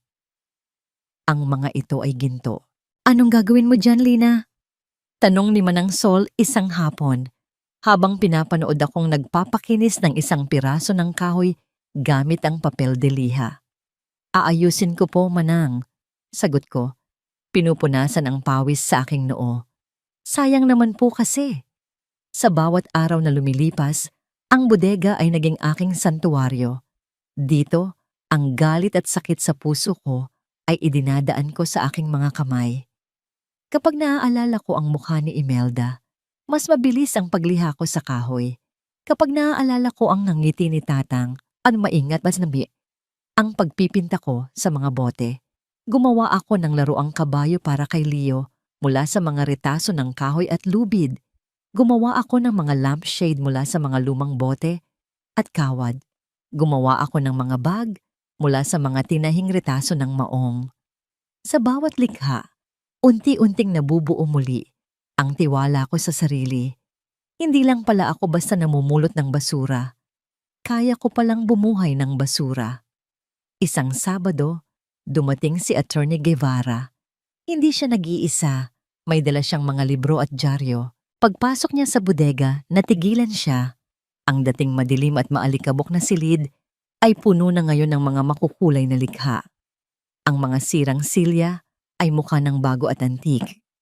Ang mga bote ay naging eleganteng palamuti. Nilapitan niya ang isang lampshade na gawa sa pinagtagpi-tagping bubog at bakal. Hinawakan niya ito ng may pagkamangha. Ikaw ang gumawa nito? Opo, attorney. Nahihiya kong sagot. Pampalipas oras lang po. Humarap siya sa akin at ang tingin niya ay seryoso. Lina, hindi ito pampalipas oras. Ito ang talento. Ito ang negosyo. Inilapag niya ang mga librong dala niya sa aking mesa. Fundamentals of Business Management, Basic Accounting, at English Grammar. Ang paghihiganti ay hindi lang tungkol sa pagpapakulong sa kanila, sabi niya ng may diin. Ang pinakamabisang ganti ay ang magtagumpay ka. Ang makita nilang ang babaeng tinapakan nila ay mas mataas na sa kanila. Tutulungan kitang magtayo ng negosyo, Lina. Pero kailangan mong mag-aral. Kailangan mong matutunan ang lengguwahe ng mundong papasukin mo. Mula noon, nagbago ang takbo ng buhay ko. Sa umaga, gumagawa ako ng mga produkto. Sa gabi, pagkatapos patulugin si Leo, nagbabasa ako. Pinag-aralan ko kung paano magkwenta ng tubo at puhunan. Pinag-aralan ko kung paano magsalita ng Ingles ng tuwid at may kumpiyansa. Si Attorney Guevara ang naging guro ko, matyagang nagwawasto sa aking baluktot na dila at nagpapaliwanag ng mga batas. Lumipas ang 6 na buwan. 6 na buwan ng pawis, puyat at pagsisikap. Ang aking mga produkto ay nagsimulang ibenta ni Attorney Guevara sa maliliit na bazaar sa Makati sa ilalim ng pangalang Phoenix Crafts. Walang nakakaalam na ang gumawa nito ay isang dating basurera na nagtatago sa Laguna. At sa aking gulat, mabilis itong naubos. Ang mga mayayaman ay nagbabayad ng libo-libo para sa mga bagay na galing sa basura. Isang matinding ironiya. Ngunit ang katahimikan ng aking bagong buhay ay muling nayanig ng isang balita. Isang gabi, habang nanonood kami ng balita, lumabas ang mukha ni Imelda. Nasa isang press conference siya, suot ang kanyang mga alahas, at sa likod niya ay isang malaking tarpaulin.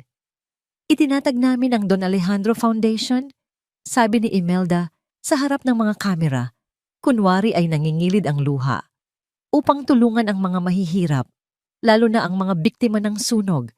Ito ang pangarap ng aking yumaong asawa. Nabitawan ko ang hawak kong baso, ang kapal ng mukha. Ginagamit niya ang pangalan ng taong pinapatay niya para linisin ang sarili niyang imahe.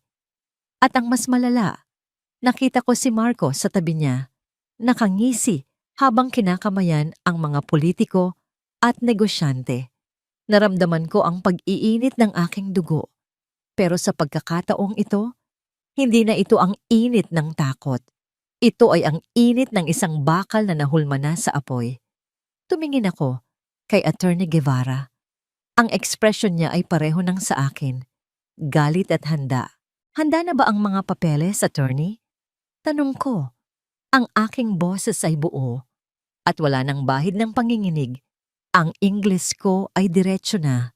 Ang tindig ko ay tuwid na. Tumango siya. Handa na ang kumpanya. Handa na ang bagong pangalan mo. At higit sa lahat, nakuha ko na ang imbitasyon para sa charity gala nila sa susunod na linggo. Doon nila formal na ilulunsad ang foundation. Lumapit ako sa salamin. Ang babaeng nakikita ko ay hindi na si Lina na nakaduster at tsinelas. Nakikita ko ang isang babaeng may apoy sa mga mata, isang inang handang gawin ng lahat, at isang negosyanteng alam ang kanyang halaga. Panahon na para makilala nila si Caroline, sabi ko, gamit ang bago kong pangalan. Pupunta tayo sa piging nila at sisiguraduhin kong hindi nila makakalimutan ang gabing iyon. Ang yugto ng pagtatago ay tapos na. Ang yugto ng paniningil ay magsisimula na. Hindi sa pamamagitan ng baril o dahas, kundi sa pamamagitan ng pagpasok sa kanilang mundo at pagwasak nito mula sa loob. Ang Grand Ballroom ng Manila Hotel ay nagniningning sa liwanag ng libu-libong kristal mula sa malalaking chandeliers. Ang amoy ng mamahaling pabango, champagne, at sariwang bulaklak ay pumupuno sa hangin. Ito ang gabi ng tagumpay ni Imelda. Ang gabi kung saan ang kanyang pangalan ay lilinisin at dadakilain bilang isang pilantropo. Nakaupo siya sa gitna ng presidential table, katabi si Marco na mukhang kagalang-galang sa kanyang itim na tuxedo. Bawat politiko, bawat negosyante, bawat sikat na personalidad ay lumalapit sa kanila upang magbigay pugay. Napakabuti mo talaga, Mrs. Villarreal, sabi ng isang senador habang kinakamayan si Imelda. Siguradong masaya si Don Alejandro sa langit. Ngumiti si Imelda, isang ngiting ensayado at perpekto. Para sa kanya ang lahat ng ito, Senator. Ito ang kanyang legasiya. Sa isang sulok ng ballroom, bumukas ang malalaking pinto. Ang ingay ng mga nagbubulungan ay biglang humina.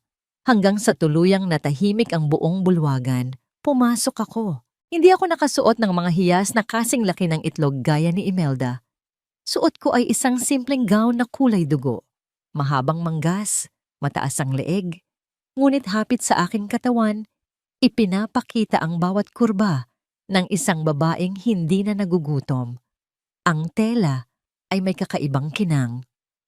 Walang nakakaalam na ito ay gawa sa upcycled silk fibers na nanggaling sa mga ritaso ng mga pabrika, isang obra maestra ng Phoenix Crafts.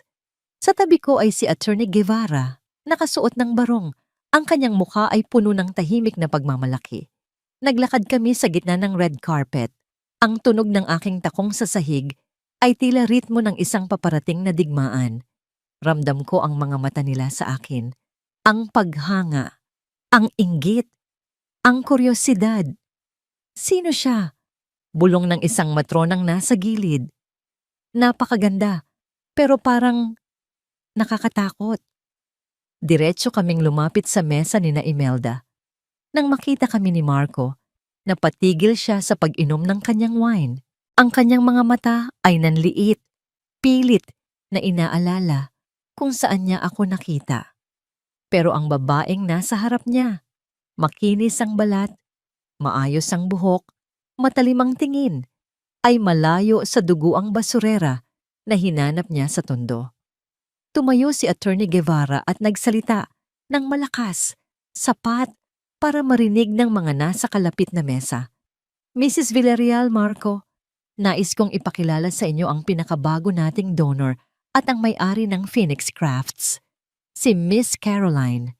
Tumayo si Imelda, ang kanyang mga mata ay kumislap sa interes. Ang Phoenix Crafts ay ang pinakapinag-uusapang brand ngayon sa alta sosyedad. Miss Caroline, ikinagagalak kitang makilala. Napakaganda ng iyong gown. Galing ba ito sa Paris? Inabot ko ang kanyang kamay. Ang balat niya ay malambot.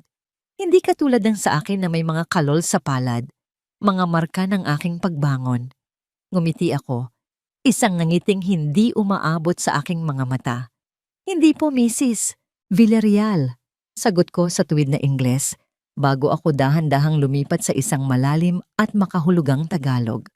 Gawa ito sa mga bagay na itinapon na ng iba. Mga bagay na akala ng mga tao ay basura. Pero kapag binigyan ng pagkakataon, ay kaya palang lumamang sa mga reyna. Natigilan si Imelda sa aking tono. May diin ang bawat salita.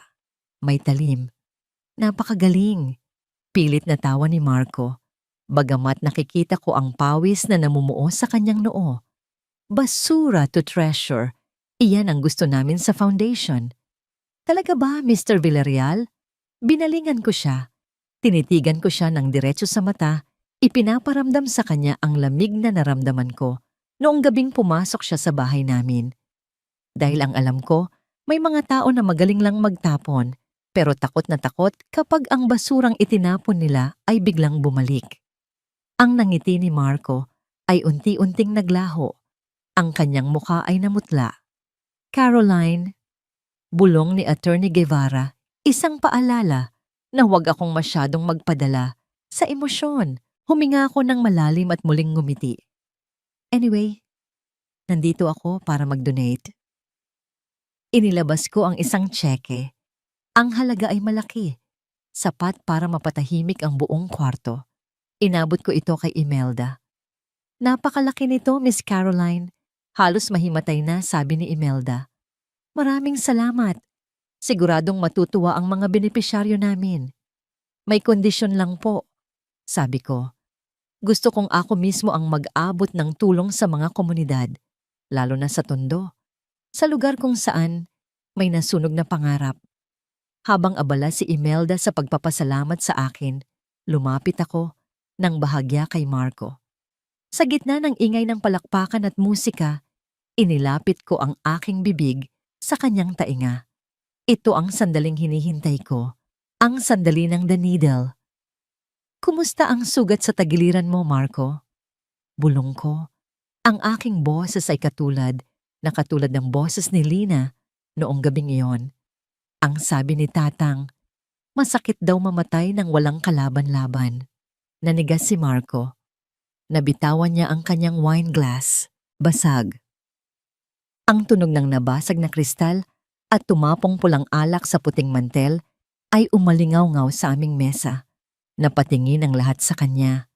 Si Marco ay nanginginig, nakatitig sa akin na parang nakakita ng multo.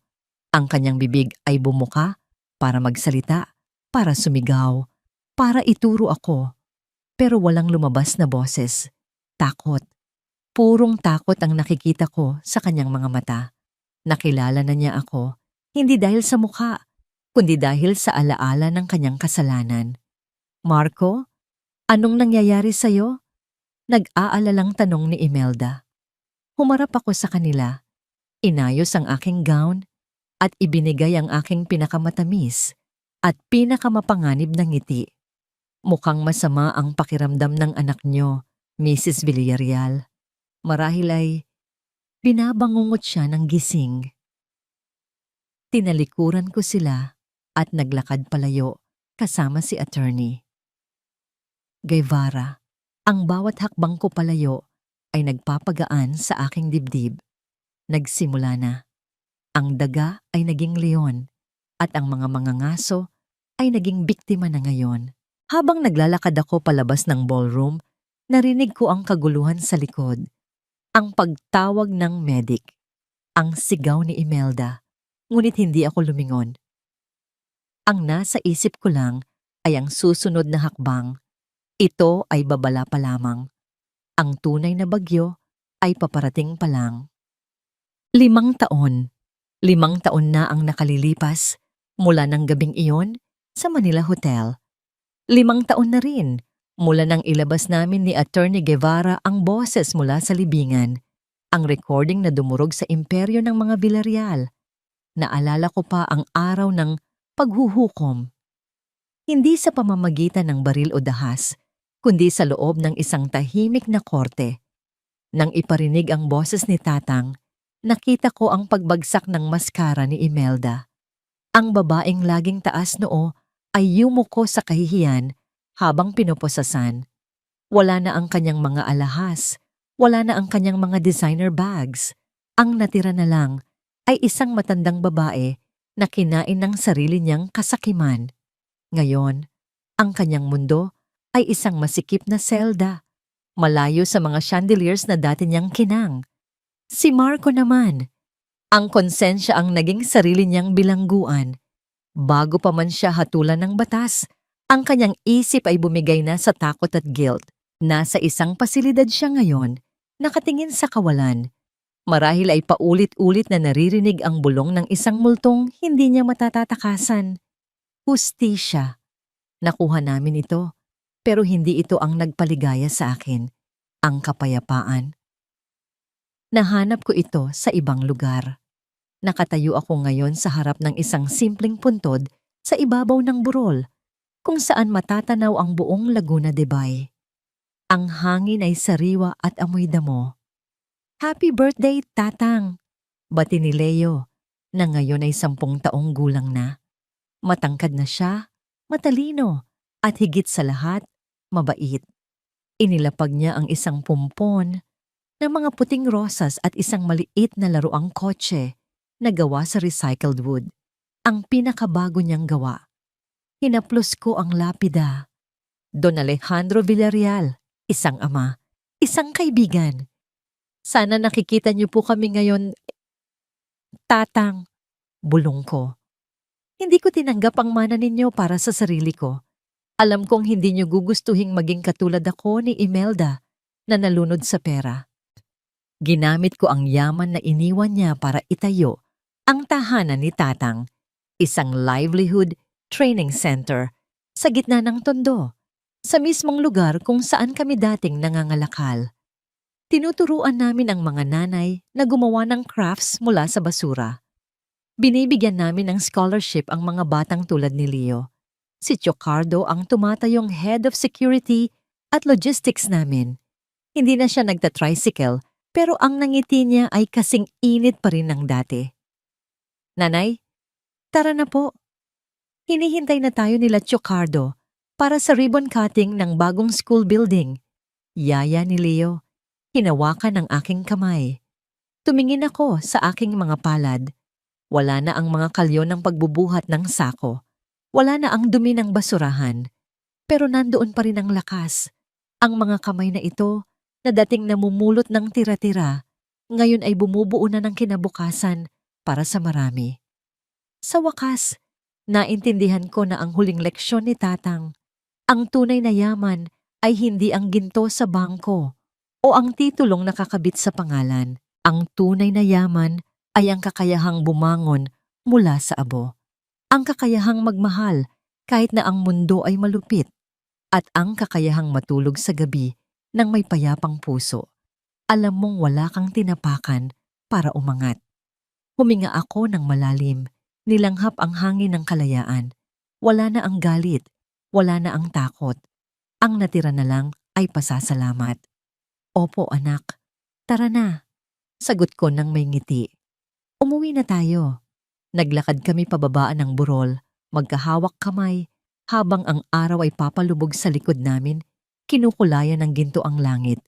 Isang paalala na pagkatapos ng bawat bagyo, gaano man ito kalakas, laging may magandang bukas na naghihintay para sa mga hindi sumusuko. Ito ang kwento ni Lina, ang basurerang naging reyna, hindi dahil sa korona, kundi dahil sa kanyang puso.